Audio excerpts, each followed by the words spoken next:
Chike, you must choose. This madness has to end. Madness. You call this madness. This is about respect, Ngozi. Respect you clearly know nothing about. You don't come. Welcome, oh. I beg, before we go begin this story, we go scatter your head. Make you do it in. Subscribe, sharp.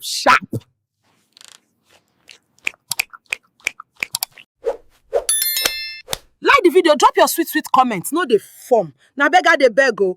Okay, now, sitting well.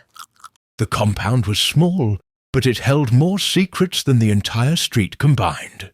2 single-room apartments sat side by side, separated only by a thin wall that could carry every whisper, every sigh, every insult from one side to the other. And between those walls lived 2 women who shared a husband but never shared peace. Ngozi, the first wife, had been here the longest. 15 years of marriage had carved her place into Cheek's life. Even if time had stolen the smoothness from her face, she kept her side of the compound neat, clothes folded, cooking pots shining like mirrors, the smell of freshly swept earth greeting anyone who stepped in. Across the narrow yard, Ifeoma, the second wife, brought a different energy. She was younger, with bright lipstick and skirts that swayed when she walked, her radio always playing loud enough for Ngozi to hear. That morning, Cheek had woken early, moving between the 2 doors with the careful balance of a man carrying a basket full of eggs. He gave Ngozi some money for food. "Manage it, Biko," then crossed over to Ifeoma's room with another bundle folded into his pocket. Ngozi had watched from the corner of her eye, her broom pausing mid-sweep. She didn't say a word, but her heart was already swelling with silent questions. By the time the sun climbed higher, the compound was awake. Pots clanged, water splashed, children chased each other barefoot. But beneath it all, Ngozi could hear it. The faint murmur of Ifeoma's voice through the wall, low and mocking. She leaned closer, her broom forgotten. The words floated in, sharp enough to cut. "Some women think seniority means beauty. Even Cheeky knows who the real wife is." Ngozi's grip on the broom tightened. It was only the first whisper of the day. But in this compound, even a whisper could start a war. Ngozi couldn't stop thinking about Ifeoma's words. All day, the insult sat in her chest like hot coal. By evening, when Chike returned from his shop, she was quieter than usual, her eyes avoiding his. She heard him laughing with Ifeoma on the other side of the wall. Light, careless laughter, and the coal inside her burned hotter. That night, as she tried to sleep, the wall became a living thing. Every sound passed through it like breath through cloth. The creak of Ifeoma's bed, the clink of her bracelets, her voice soft but teasing. Ngozi pressed her ear to the plaster, every muscle in her body tightening. Then she heard it, her own name, followed by a giggle. The next sound was Cheeky's voice, deep and warm. Ngozi's nails scraped the wall. She hated this wall. She hated that she could hear everything but see nothing. On Saturday morning, Cheeky handed Ngozi $5,000 for the week's food. She was still counting the notes when Ifeoma strolled into the yard in a bright yellow dress, holding a fat envelope in her hand. "Ah, market day," Ifeoma sang, swaying toward the gate. Ngozi eyed the envelope. "How much did he give you?" Ifeoma smirked. "Enough to feed a family. Maybe 2. The word stung. By the time they both reached the market, their rivalry had turned into a silent battle. If Ifeoma picked fresh tomatoes, Ngozi would pick fresher. If Ngozi bargained hard, Ifeoma bargained harder. Shoppers noticed. Some shook their heads, others whispered. The 2 wives of Chike had once again turned a simple market trip into a competition for the street's amusement. By Monday evening, Ngozi's kitchen smelled of fresh egusi soup, rich, thick, and enough to last 3 days. She left it to cool before going to fetch water. When she returned, the pot's lid was slightly askew. Her heart dropped. She lifted it and froze. Half the soup was gone. Her mind raced. There was only one explanation. She marched to Ifeoma's door and banged hard. "Where's my soup?" Ifeoma opened the door slowly, her eyes lazy with sleep. "Soup? Which soup? Am I your house girl?" The argument that followed shook the compound. Chiki came home to find both women shouting over each other. Neighbours gathered like an audience, and the air heavy with the smell of agusi that no one could prove came from Ifeoma's side. It didn't take long for the children to pick sides. Ngozi's eldest daughter, Ada, refused to play with Ifeoma's boy, Emeka, at school. Emeka called Ada's mother the old wife, loud enough for other children to hear. Soon, small fights in the compound turned into schoolyard brawls. When Ngozi scolded Ada, the girl's eyes filled with tears. She said her mummy told her she's the real wife. Is that true? Ngozi's chest tightened. The poison from their quarrels was now running through their children's veins. But instead of stopping, Ngozi began thinking of ways to make sure Ada never believed Ifeoma's words. Chiki was no fool. He knew his home was on the edge of collapse. But every attempt to bring peace failed. If he spent more time with Ngozi, Ifeoma sulked. If he laughed with Ifeoma, Ngozi's silence became heavier than stone. One night, he sat in the yard long after the lamps went out, staring at the dark windows of both rooms. He could hear Ifeoma's radio playing a love song, faint but clear. From Ngozi's side came the soft sound of her sweeping the floor at midnight. Chiki buried his face in his hands. It wasn't just a wall separating his wives. It was a wall slowly closing in on him. Ngozi treasured the gold necklace Chika had given her on their 10th anniversary. One morning she reached into her wooden box and found it gone. Panic turned into rage. She searched every corner of her room before her gaze shifted to the wall. She stormed to Ifeoma's room without knocking. "Give me back my necklace!" Ifeoma raised her eyebrows, lounging on her bed in a wrapper. "What necklace? I don't wear fake gold." The insult was sharper than a slap. Ngozi left, but her eyes caught something glinting under Ifeoma's pillow as the door closed. One Friday, Ifeoma received a thick, glossy card in a golden envelope.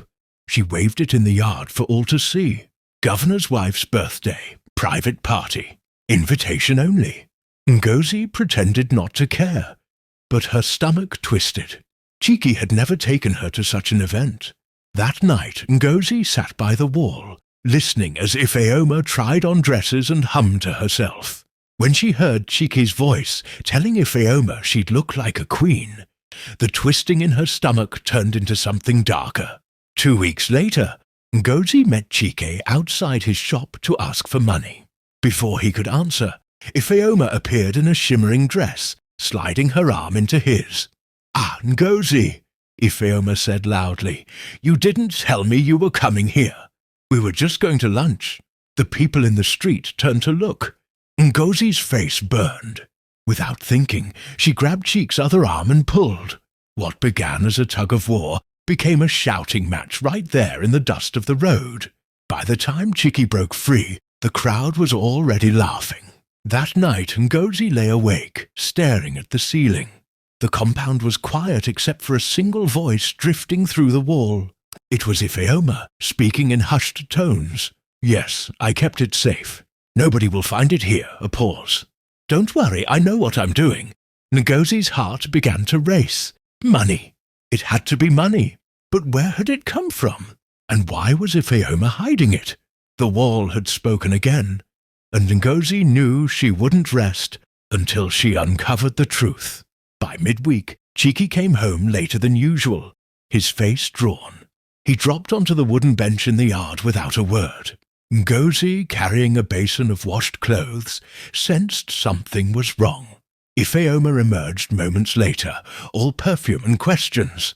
"The shop's not doing well," Chike said finally, rubbing his forehead. "Customers are buying on credit and not paying back. I may have to close for a while." The words landed like stones. Ngozi's mind went straight to the whispers she'd overheard. Money, kept safe, hidden somewhere. If Chiki was struggling, what was Ifeoma hiding? That Friday, Ngozi was sweeping the yard when Ifeoma left to fetch water. The door to her room was unlocked, just slightly ajar. Ngozi's heart thudded. She pushed it open and stepped inside. Her eyes scanned the space. Neatly folded clothes, a faint smell of talcum powder. Then, under the thin foam mattress, her hand brushed against paper. She pulled out a thick brown envelope, heavy with cash. Ngozi stood frozen, the notes whispering temptation. She quickly shoved it back and slipped out, her mind racing. That evening, when Chiki was home, Ngozi confronted Ifeoma.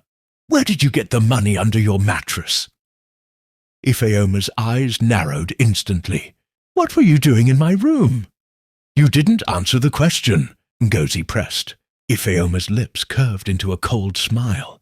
"If there's money, maybe it belongs to someone else. Or maybe you're dreaming. Who will believe you, Ain?" Her voice was calm, but her eyes burned. Ngozi knew then that she had touched something dangerous. Late one night, Ngozi was rinsing plates when she heard footsteps at the gate. She peeked through the curtain and saw a man she didn't recognize. Tall and lean, his cap pulled low. He knocked on Ifeoma's door twice before she opened. They spoke in low voices, their silhouettes shifting in the dim lamplight. Then Ifeoma handed him a small black nylon bag. He left without another word. Ngozi's heart pounded. Who was he? And what was in the bag? The next day, Ngozi sat in her room mending clothes when she heard Ifeoma's laughter through the wall. Soft at first, then louder, almost giddy. "What's so funny?" Ngozi muttered to herself, straining to catch words between the bursts of laughter. She thought she heard a man's voice too, not Cheek's. Her needle froze mid-stitch. It wasn't just the money now. There was something else, someone else, in Ifeoma's life. To keep the shop open, Chiki borrowed money from a friend in another town. But within days, the cash was gone. When Ngozi asked how, Chiki avoided her eyes. "I gave it to someone for a business opportunity," he muttered. Ngozi didn't need to guess twice who that someone was. One afternoon, Ngozi came home early from the market to find Ifeoma's room empty. A strange buzzing sound drew her inside. Hidden under a pile of wrappers was a small black mobile phone, not the one Ifeoma usually carried. It rang again. Ngozi hesitated, then picked up. A man's voice crackled through. "We need the rest of the money by next week, or you know what will happen." Ngozi's blood ran cold. She hung up and left the phone exactly where she found it. That night, Ngozi sat in darkness, ear pressed to the wall. She heard Ifeoma speaking in a low, urgent tone. "No, I told you I will get it. Stop calling here. Yes, I know the risk. Just wait." Then came another voice, harsh and deep. "You're running out of time." Ngozi's hands trembled. Whoever these men were, they weren't harmless.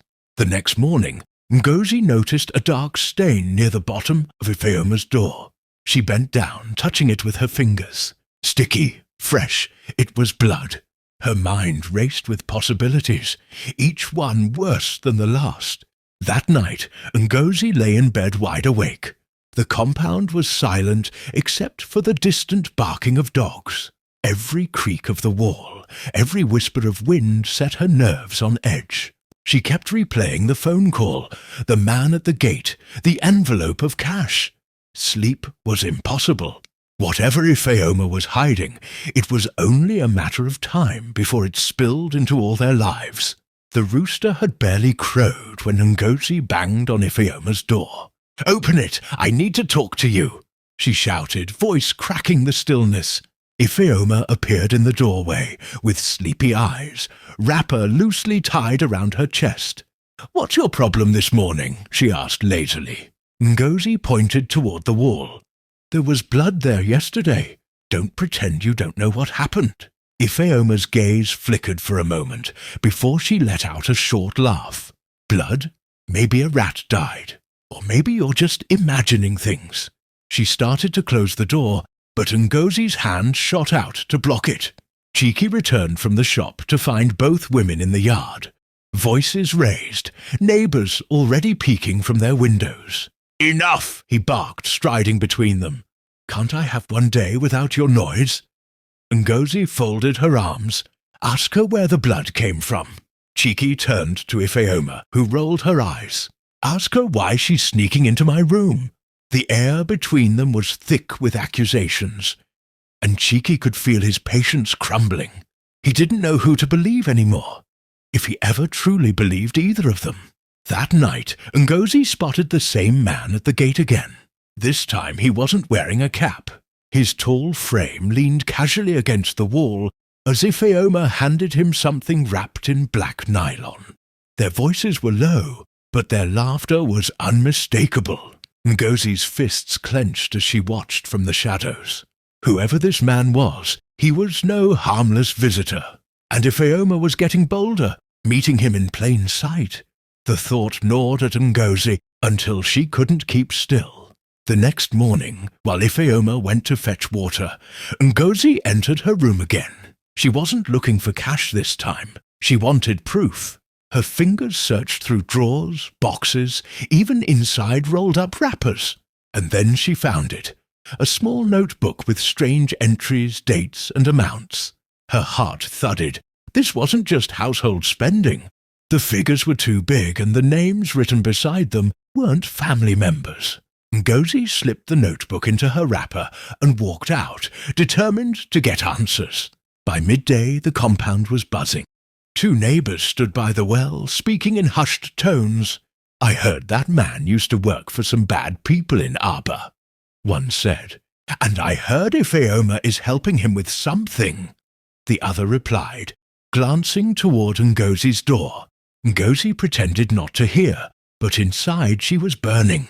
The rumours were spreading faster than she could stop them, and Cheek still had no idea how deep the trouble ran. Later that night, while Ngozi washed plates under the dim glow of the lantern, a shadow fell across her. She turned to see the stranger from the gate standing close, his smile too wide to be friendly. "You're poking your nose where it doesn't belong," he said softly. Ngozi froze. "Stay away from me," she whispered. But his eyes were cold. "Stay away from Ifeoma's business and you'll live longer." Without another word, he melted into the night, leaving Ngozi's hands trembling over the soapy water. The following day, Chiki came home early. He walked into Ifeoma's room without knocking, looking for a missing receipt. What he found instead stopped him cold.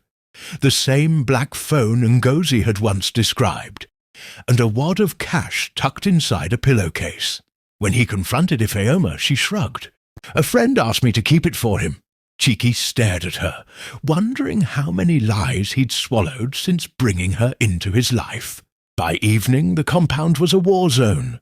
Ngozi and Ifeoma's shouting rose so high it could be heard from the main road.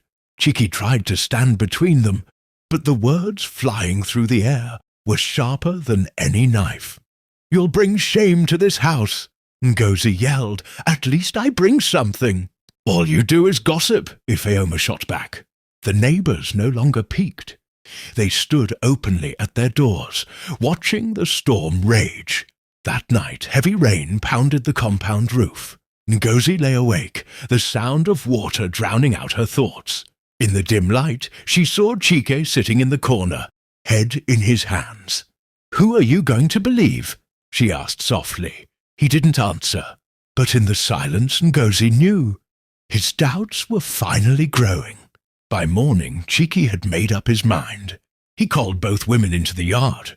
The rain had washed the compound clean, but the air between them was still heavy.